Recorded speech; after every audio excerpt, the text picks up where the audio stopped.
Ser podcast.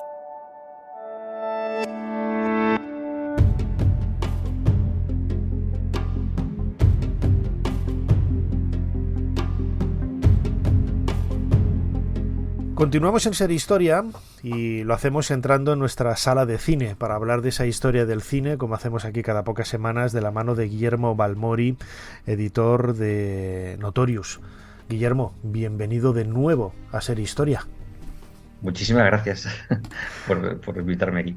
Notorious es uno de esos grandes sellos en España que se dedica a publicar libros de cine con un formato extraordinario, unas fotografías increíbles y contando historias también apasionantes, ¿no? Del séptimo arte. Tenéis un libro maravilloso, El universo de Stanley Donen, a quien vamos a dedicar esta nueva entrega, esta nueva sección. Uno de mis directores favoritos, porque yo soy muy fan de Audrey Hepburn, y él dirigió algunas de las mejores películas, ¿no? de Audrey Hepburn en los años 60 sobre todo. Stanley Donen, ¿cómo llega al mundo del cine? Pues Stanley Donen llega al mundo del cine, llega al mundo del cine porque era un gran aficionado al cine, porque era un fanático del cine y concretamente del cine musical.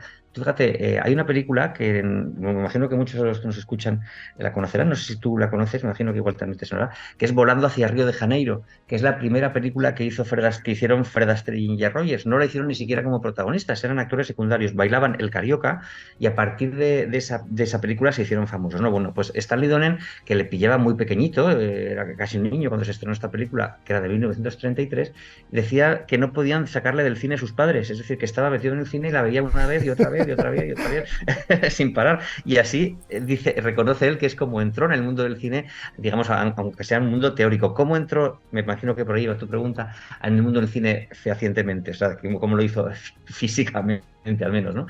Bueno, él decidió muy jovencito, con 16 años, ya sabiendo que lo suyo era esto, era el cine y sobre todo el cine musical, se fue a Broadway, no se fue a Hollywood, se fue a Broadway con 16 años. Y allí pues empezó a actuar como coreógrafo, como bailarín incluso, se especializó, su ídolo era Fred Astaire, era un fanático de Fred Astaire y era lo que él quería ejercitar, ¿no? Es parecerse a Fred Astaire. Entonces empezó en Broadway esta carrera y conoció a alguien que sería vital para él en esos años, Gene Kelly. Gene Kelly todavía no era una estrella de Hollywood, estaba también en Broadway, estaba empezando en Broadway y en la obra Pal Joey, una obra que luego Frank Sinatra llevaría al cine en los años 50 con Rita Hayworth y Kim Novak, pero bueno, la versión teatral de Pal Joey, se conocieron Stanley Donen y Gene Kelly y forjaron una amistad, a partir de una amistad, una relación un poco de necesidad del uno del otro, ¿no? Porque se aportaban cosas pues tremendamente útiles el uno al otro. Cuando Gene Kelly fue llamado a Hollywood, porque Hollywood le requirió como bailarín, veían en él un potencial de estrella de cine, lo llevó además David O. Selznick, aunque luego Gene Kelly sería una estrella de la Metro-Goldwyn-Mayer, el que lo llevó a Hollywood sería Selznick. Pues Stanley Donen dijo, pues yo me voy contigo, y se fueron juntos a Hollywood, y mientras Gene Kelly era, digamos, empezaba a forjarse como estrella, como actor importante, pues Stanley Donen estaba allí un poco como hombre de ideas, ¿no? Es decir, le ayudaban las coreografías y sobre todo tenía muchísimas ideas, muchísima mundología, muchísimas ideas originales que podría desarrollar. Por ejemplo, una de las cosas primeras que se le ocurrió fue que Gene Kelly en su película Las Modelos, en este caso fue dejado prestado a la Columbia para bailar con Rita Hayworth. En la película Las Modelos, Gene Kelly bailaba con su espíritu, por así decirlo. Era como esto que hacían antes en las películas, que se veía como transparente un personaje, entonces él bailaba con su espíritu. Y esto, que le dijeron que no se podía hacer, Stanley Donen dijo, se puede hacer de alguna manera. Empezó a investigar incluso la técnica cinematográfica, de ahí que luego se adentrase en el mundo de la dirección, le interesase el mundo del cine en todos sus ámbitos. Y él, fíjate qué gracioso, Nacho, decía, en la época en la que no había ordenadores ni había efectos digitales, yo era el ordenador, decía claro, él. Yo, mi cabeza, el ordenador, mi cabeza era la que se pergeñaba, ¿no? Eso es básico para un artista, y fíjate, tú lo decías ahora, ¿no?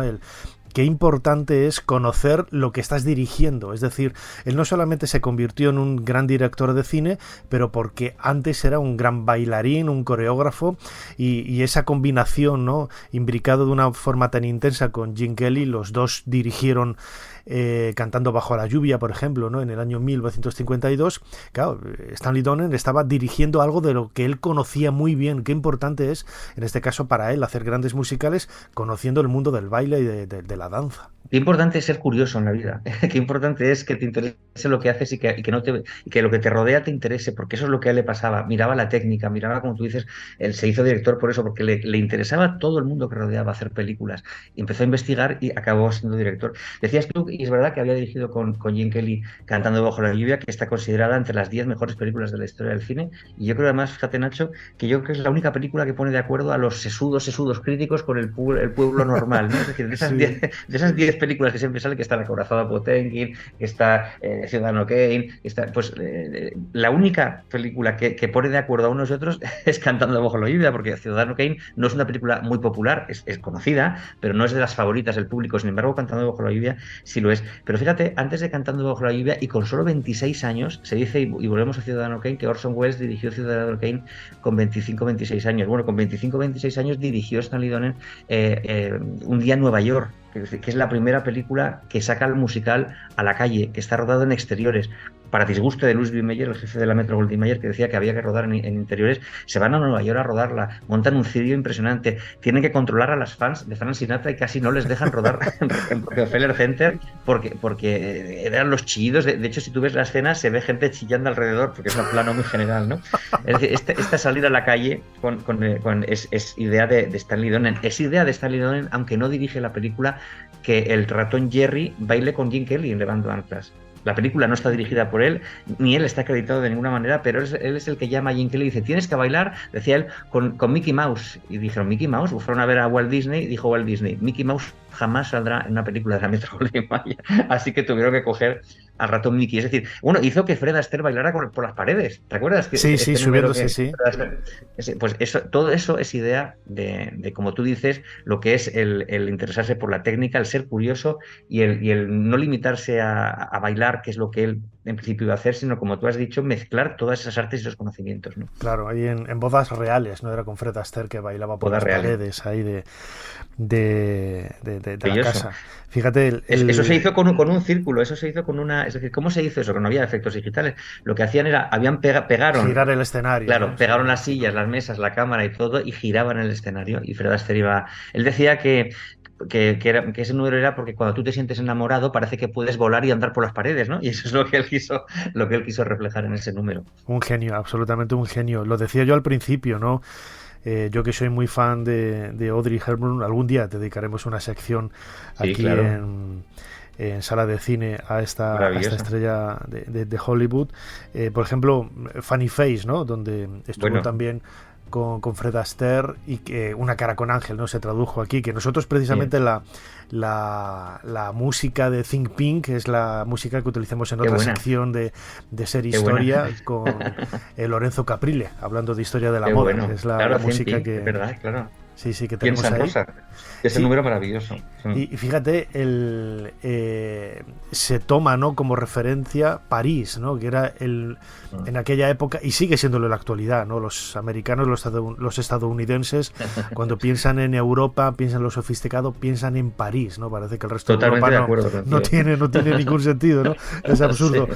Pero Stanley Donen hizo muchísimas obras, ¿no?, con Audrey Hepburn, no solamente Una cara con Ángel, sino Charada, Dos en la carretera. Había un vínculo muy estrecho entre ellos también, ¿no? Había un vínculo estrechísimo entre ellos, con ella y con Cary Grant. Luego hablaremos de Cary Grant y Stanley Donen. Pero desde luego, si Cary Grant fue el actor fetiche de Stanley Donen, Audrey Hepburn lo fue como actriz.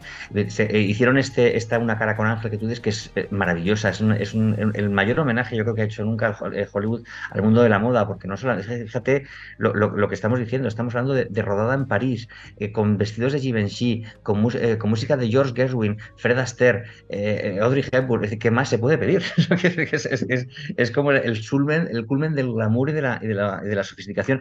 Siempre se dice que los vestidos de Audrey Hepburn en Desayuno con Diamantes son los más famosos y los más reconocidos, donde hay una mayor creatividad, donde la moda es verdaderamente espectacular y donde se ve todo un vestido casi por segundo, diría yo, en Una cara con un ángel.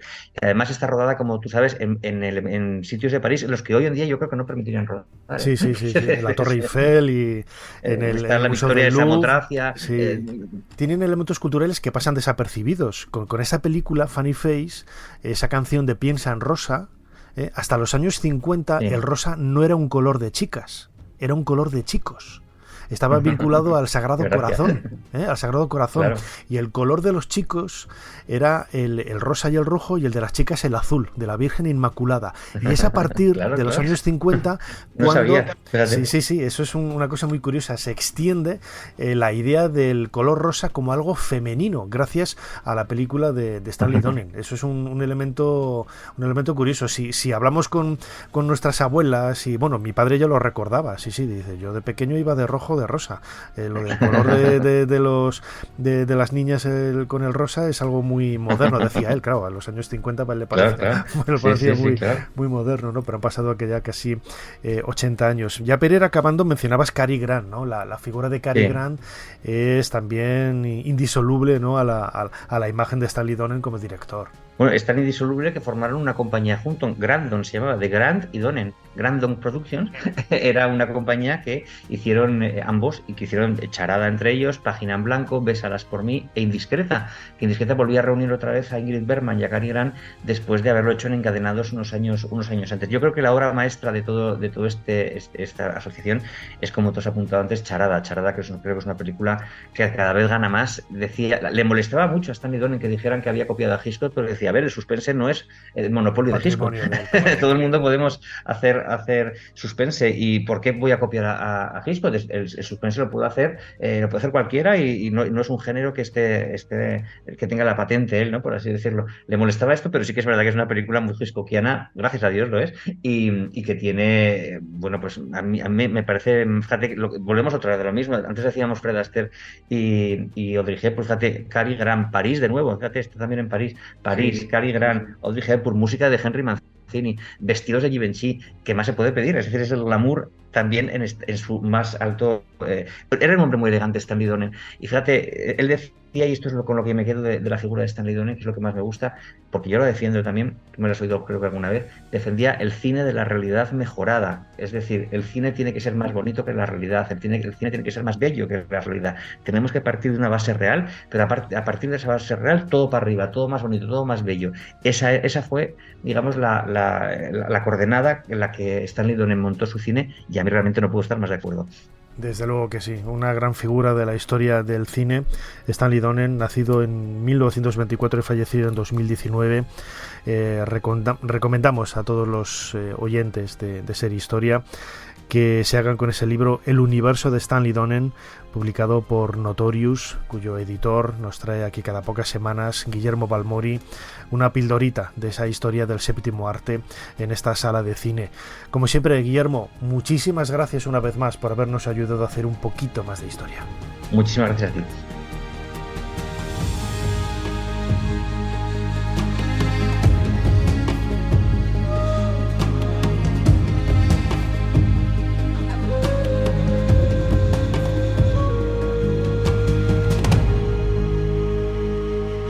Suscríbete a Ser Historia. Todos los episodios y contenidos adicionales en la app de Cadena Ser y en nuestros canales de Apple Podcast, Spotify, iVoox, Google Podcast y YouTube. Escúchanos en directo en la Ser los domingos a la 1:30 de la madrugada. Cadena Ser. La radio.